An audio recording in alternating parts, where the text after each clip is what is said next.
Oi, você sabe já o que é modernismo? Então a gente vai conversar um pouquinho hoje sobre essa escola literária, tá? Que é uma escola literária muito importante, muito longa, se estende ao longo do século XX, quase todo, certo? E então a gente vai entender hoje a primeira fase do modernismo. Como assim primeira fase, Patrícia? Bom, o modernismo ele vai se dividir em 3 fases, certo? Mas essa divisão ela acontece apenas por razões didáticas. Evidente que não chega lá em 1930 acabou a primeira fase. Não é assim. A gente vai chamar de primeira fase do modernismo toda aquela movimentação, e aí eu estou falando da literatura especificamente, mas isso se estende às outras artes, aquela movimentação cultural de produção de um novo modelo de arte que acontece a partir da Semana de 22, que foi a Semana de Arte Moderna. Por isso, o modernismo se inaugura em 1922 com a Semana de Arte Moderna. E essa primeira fase vai corresponder a esse primeiro burburinho literário que se segue aí a essa semana. Que contexto vai ser o contexto do modernismo? Porque você sabe que a gente precisa entender o contexto para entender a literatura que se produz naquele contexto, para entender a arte que se faz ali. Então existe uma crise econômica no Brasil. Há a revolta tenentista, que deve ter estudado em História, em 1924, que foi aquela reforma em que, né, foi uma revolta em que ocupantes de baixos postos de patentes militares se revoltam contra alguns luxos e alguns desmandos das classes dominantes. A fundação do Partido Comunista. Isso aí é fundamental. A Semana de Arte Moderna, ela é marco aí nesse contexto. E São Paulo é a capital econômica e cultural do Brasil, certo? Se a gente pudesse resumir em uma palavrinha só o que é o modernismo é um movimento de ruptura.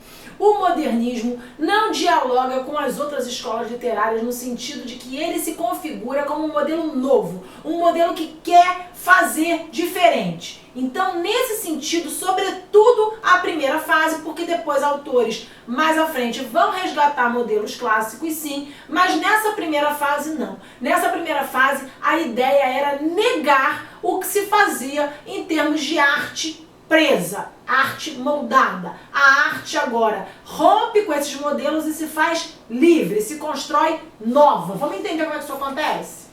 Quais são as características desse modelo que quer o novo? Ora, o experimentalismo. Vamos experimentar coisas novas. Anti-academicismo. Então, eu não quero os modelos acadêmicos, eu não quero os modelos que são canônicos, os modelos que são clássicos, eu quero novos modelos, eu quero, na verdade, negar modelos. Busca de originalidade e de polêmica. Sim, o poeta quer ser original, o escritor quer ser original, quer fazer novo, mas ele também quer, como se diz por aí, causar. Ele quer chocar, ele quer causar polêmica. Ele não quer uma arte que todo mundo olha e acha que tá legal. Não tá legal não, pode criticar, porque eu quero evocar crítica mesmo. A crítica parece que alimentava os modernistas da primeira fase. Se eles não fossem criticados, acho que eles ficariam tristes. Pesquisa estética. Bom, você pensa que é fazer arte na Semana de Arte Moderna de qualquer jeito? Não. Havia uma intensa pesquisa estética para a proposição desses novos modelos.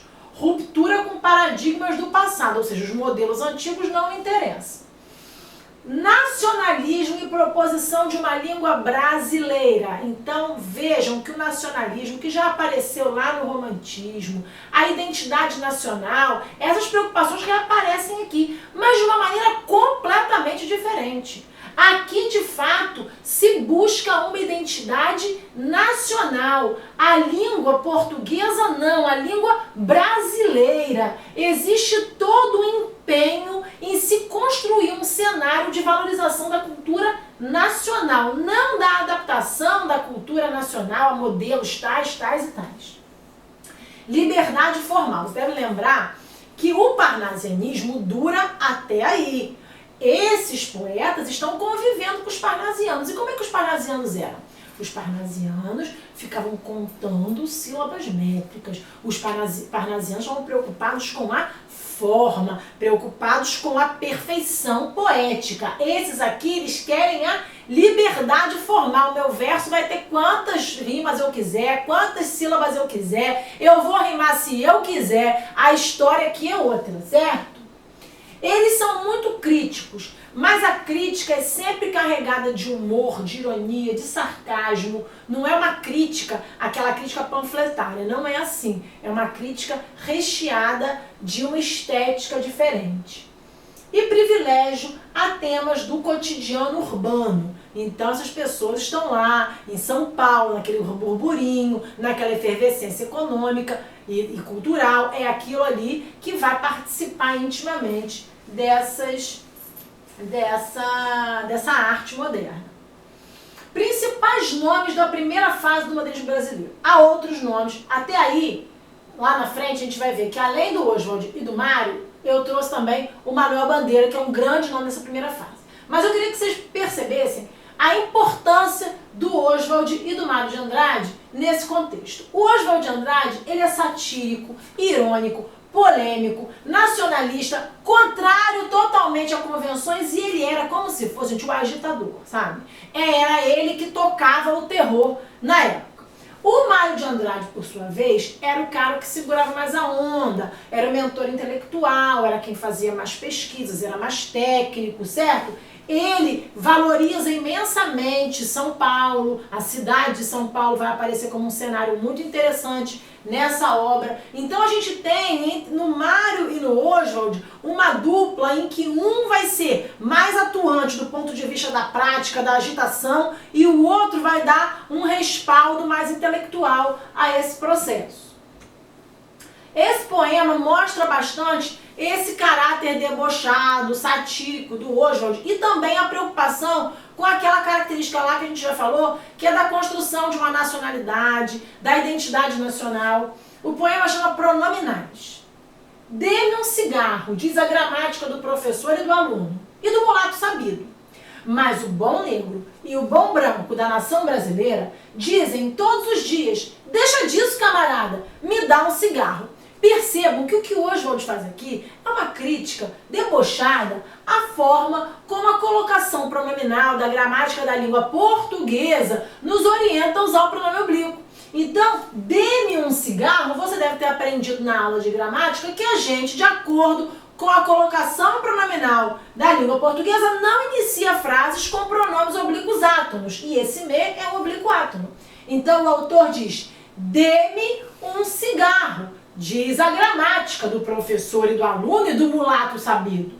Mas o bom negro e o bom branco da nação brasileira dizem todos os dias: deixa disso, camarada, me dá um cigarro. E aqui então ele propõe a construção brasileira em oposição à construção lusitana. Percebam que há uma nítida preocupação com a construção e com a configuração de uma identidade nacional que se mostra, entre outros aspectos, na língua, que é a matéria-prima dos poetas, certo?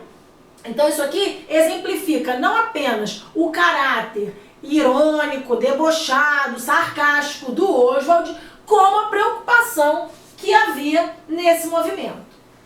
Pode passar. Agora eu já trouxe um texto, um trechinho do Mário de Andrade.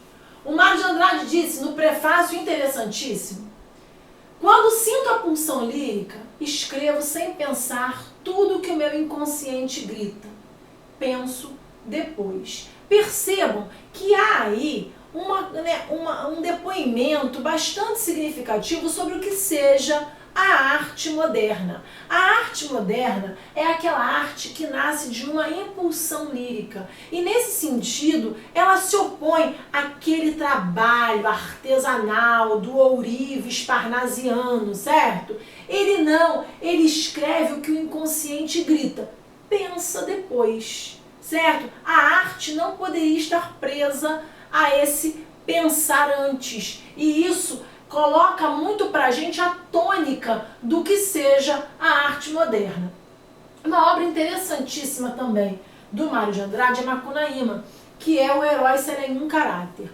O Macunaíma mostra como é a pesquisa estética, certo?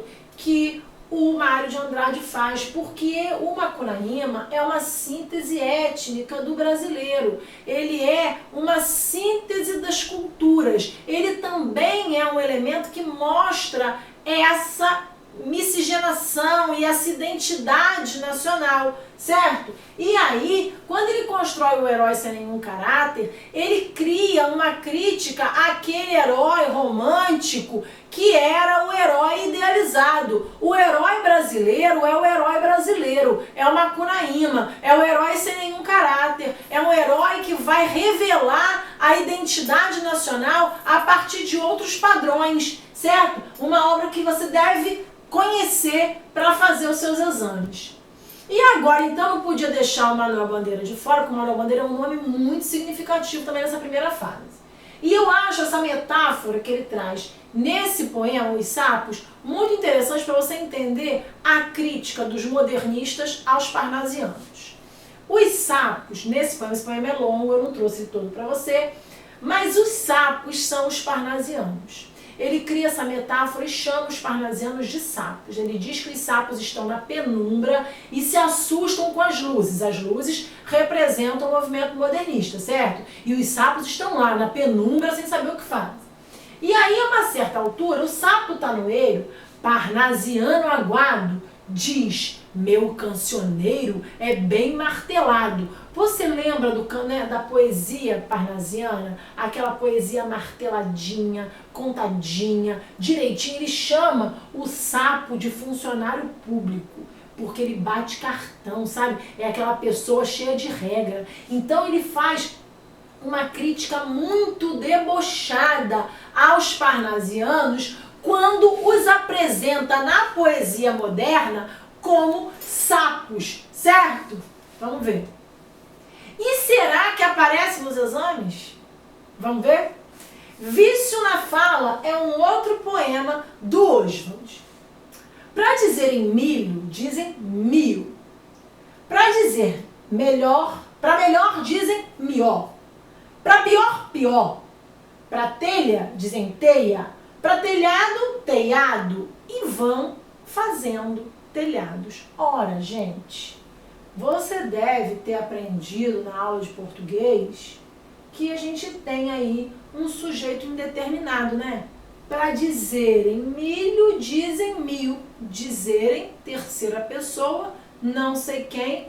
Dizem terceira pessoa do plural, também não sei quem. Então, eu tenho aí um sujeito indeterminado. Mas quem é esse sujeito indeterminado? Eu consigo não identificá-lo como um sujeito gramatical, mas saber de quem se fala?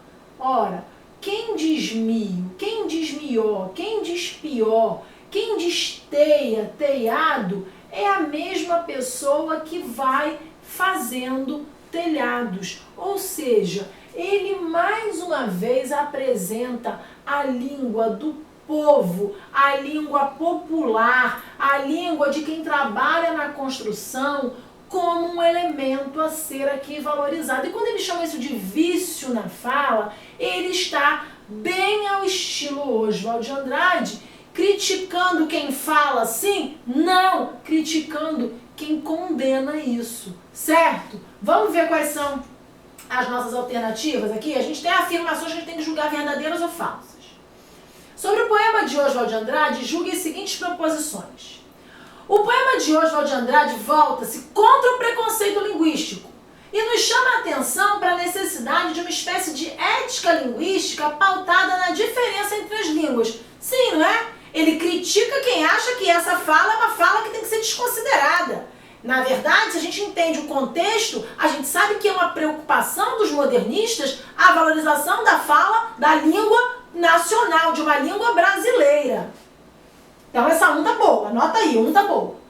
O poema critica a maneira de falar do povo brasileiro, sobretudo das classes incultas, que desconhecem o nível formal da língua. Ele critica quem fala assim, ou ele critica quem fala assim?